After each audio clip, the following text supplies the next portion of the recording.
Are you standing guard to protect your city?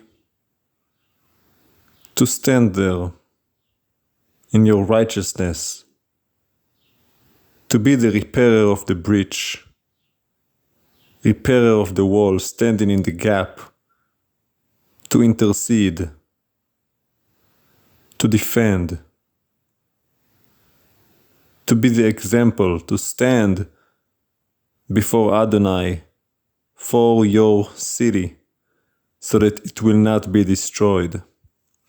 I'm reading in Ezekiel 22 this morning. It's a very harsh chapter, very hard to read when you realize the gravity of what is at stake. The word of the Lord is not a joke, it's not a fairy tale, it's not some fantasy or science fiction. It is the life in which we live, it is this world, it is very real. He said and he does. And it is terrifying to read and understand all of this has already happened before, which is the indication that it will happen again because we are doing the same things. And he is talking about the lack of righteousness.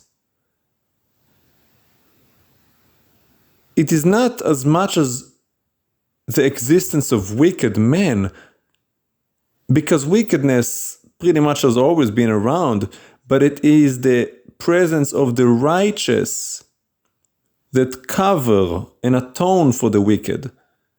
Sodom was destroyed for a lack of righteous men. In the days of Noah, he was the only righteous man in his generation.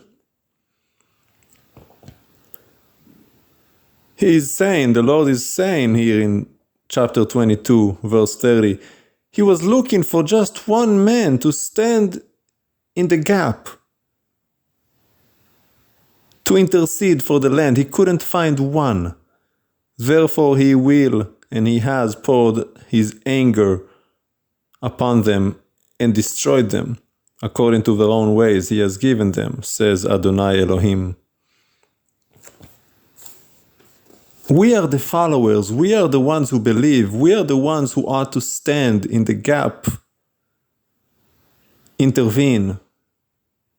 It doesn't matter what they do, you just do what's right. The Lord will show grace and mercy to a whole planet for a handful of righteous men. Doesn't take much. He was willing to spare Sodom and Gomorrah for 10. There were tens of thousands living there, if not more, we don't know. But for 10 righteous men, he was willing to spare that whole city. He couldn't find 10. Are you doing what you're supposed to? Because the Lord said in verse 26, the Kohanim, the priests, violated the Torah, abandoned the Torah. They defiled the holy things. They did not separate the holy from the common, the clean and the unclean. They did not discern and teach the people. They ignored the Shabbats. The leaders were like wolves, going after blood, going after prophets, and the prophet were given false visions in fortune telling, saying Adonai said when he hasn't. The common folk was ripping each other off. The foreigners and the poor people, they did not treat them with justice. Well, it's no difference than today. You think the poor has a chance?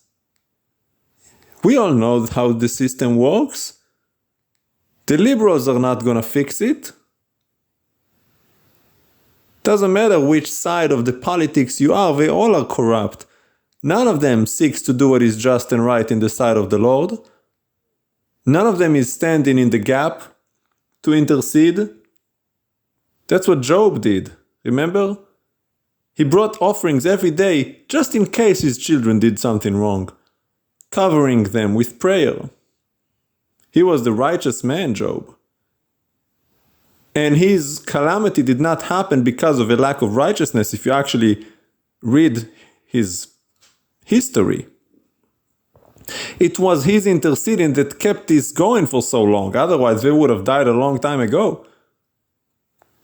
But the day comes when the Lord takes into account the wickedness. But remember, Job did not die, his wife did not die, and he had other children afterwards. He lived 140 years, twice what he had lost in his calamities.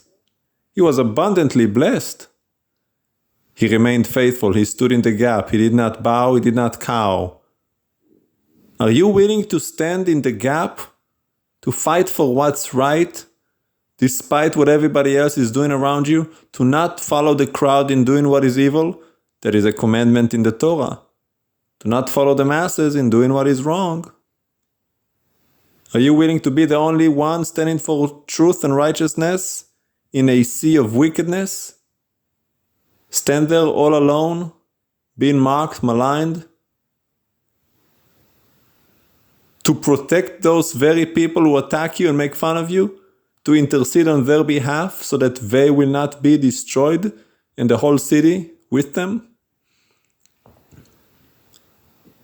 Think about it. Yeshua didn't really teach anything new. Love your enemy, do all these things, pray for those who curse you. Well, it's all here in the Torah. You see it all over the prophets. The righteous man in the city. Surely the people in Sodom made fun of Lot and all. You saw what happened when the angels came. They kept banging on the door.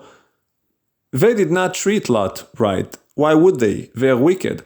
The wicked will not treat a righteous man right. They hate righteousness.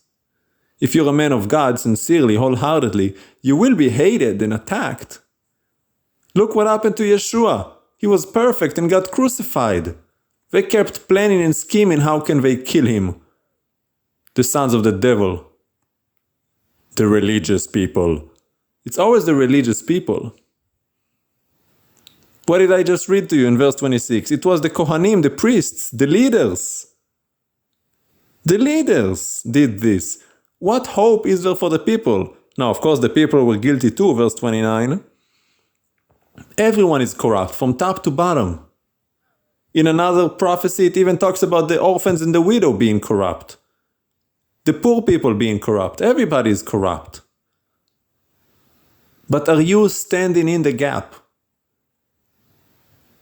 The judgment is inevitable, but it doesn't have to come now. It doesn't have to come in your day, in generation. It will come whenever the righteous drops the ball.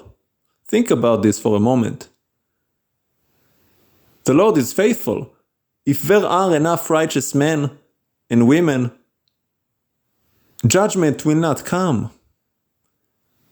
But when there are not enough righteous men and women to justify letting this charade go on, judgment will not delay. In other words, it is up to us to be the example, to be the light, to be a blessing, so that when the Lord looks down from heaven on this wicked place, he goes, well, for the sake of my servants, I will let this go on. I will give them mercy and grace. Because when the judgment comes, we all suffer. The righteous also suffer. You think Lot did not suffer? You think Noach did not suffer? When judgment comes, we all suffer. Whether you survive or not, we all suffer. We all live in this world together. We're all on the same boat. Now we're going in different directions, but when the economy goes down, we all suffer. When the supply chain goes down, we all suffer. When the solar flares and the electricity and all the rest of the global warming, whatever, we all suffer. So it is in our interest to be as righteous as we can be, to intercede and intervene on behalf of the people, so that judgment might delay. And who knows? We might just turn some people around and save a few souls in the process. And that's really the goal, isn't it?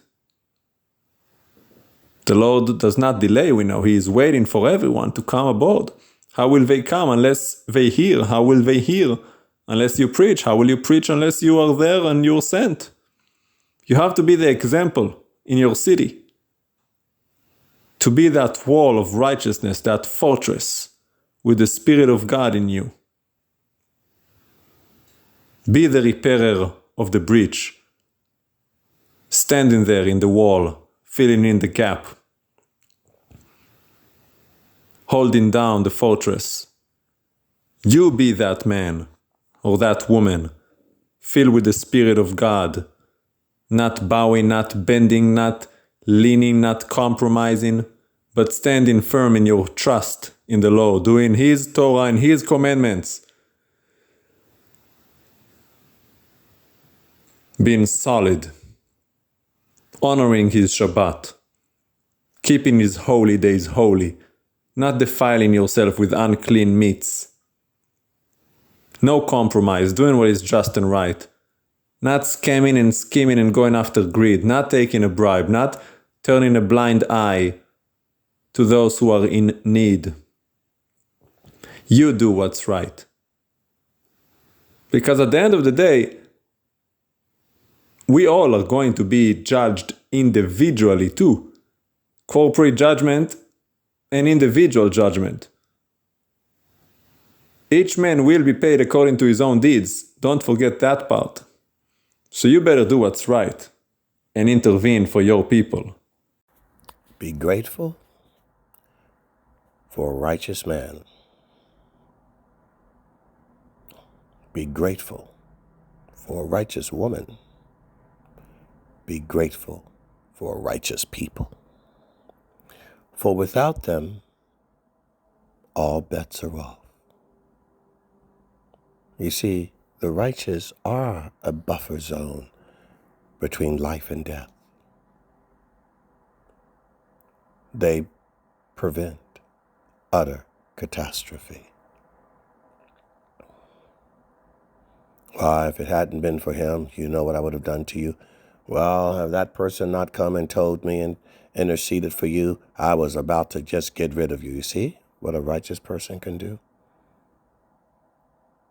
We're going to go in, but we can't. He has my daughter. So they don't go in.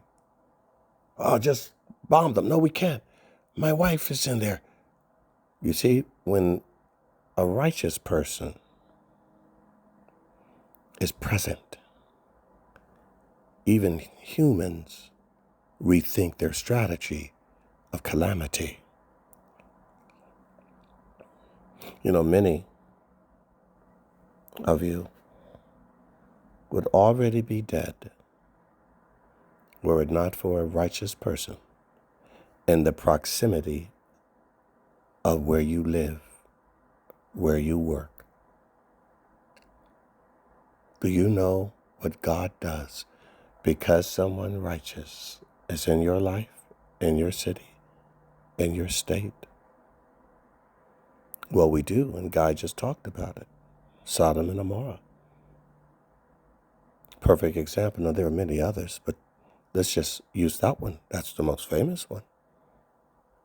Of course, we know Moses interceded when the Lord wanted to wipe them off. Paul, when he was shipwrecked around the Aegean Sea, what happened? Except you stay and abide, no one will survive. You get the benefit of being near someone when they're famous, do you not? They called it coattails, riding on someone's coattails. You get the benefit when you shop at the Goodwill in Beverly Hills as opposed to the Goodwill in Compton. Because the rich folks, when they get rid of their clothes, they take them to the local Goodwill. You might want to go to the antique shop in the Goodwill store nearer where the rich folks are. You're going to get incredible furniture for pennies on the dollar. Clothes as well. It's the coattail, the benefit of being in proximity of something, someone holy, some people, when they would join themselves with the Israelites. You're under now that protection because you're in proximity. You know, when you're in the proximity of the President of the United States, you got the Secret Service all around you. You fall under the benefit of that security. He asked you to ride on a plane with him. You join him in a convoy or in a car. Well, there's not a safer place to be on the planet. You're under the highest level of protective security that is known to man. Of course, none greater than be under the God's Psalm 91, protective, shield, and covering.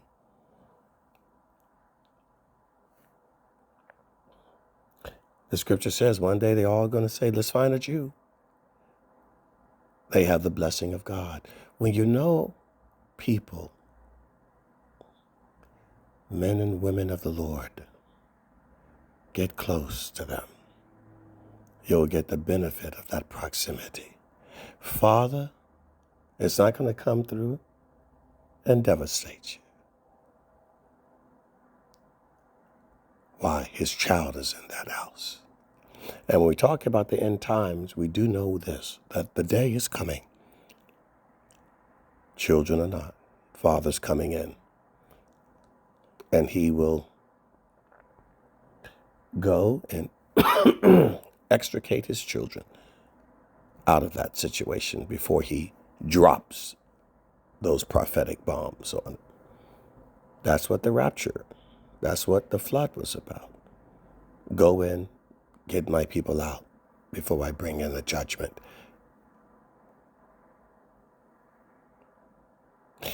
Doing Passover, while he's bringing in the judgment, he tells you, get down, lock yourself in, close your doors. I'm coming through. I'm going to rapture you later, but while you're in the middle of this tribulation, I'm going to protect you. Put the blood over the door so I know to pass over you. That you are marked. That you are marked, not this one. They belong to the Father. Next.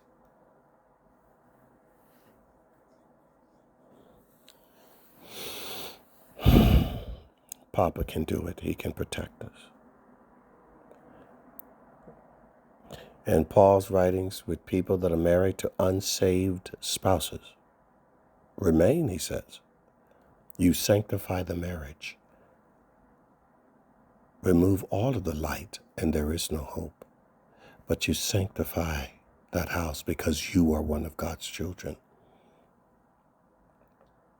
When we are at war, the first thing we do is get the people out of the embassy. Benghazi, I wonder. You go in and get your people out of a chaotic wartime action. Evacuate the embassy. Recall the ambassador. Tell the Americans that are in the country, the expats, to go into the embassy, to run, to get out of the country. Why? Because we're about to come in. So prepare yourselves. Honor the righteous. Honor the men and women of the Lord. Honor the people of Adonai. Get in close proximity. And those who are so inclined, join them. Become one of them. Become a child of God.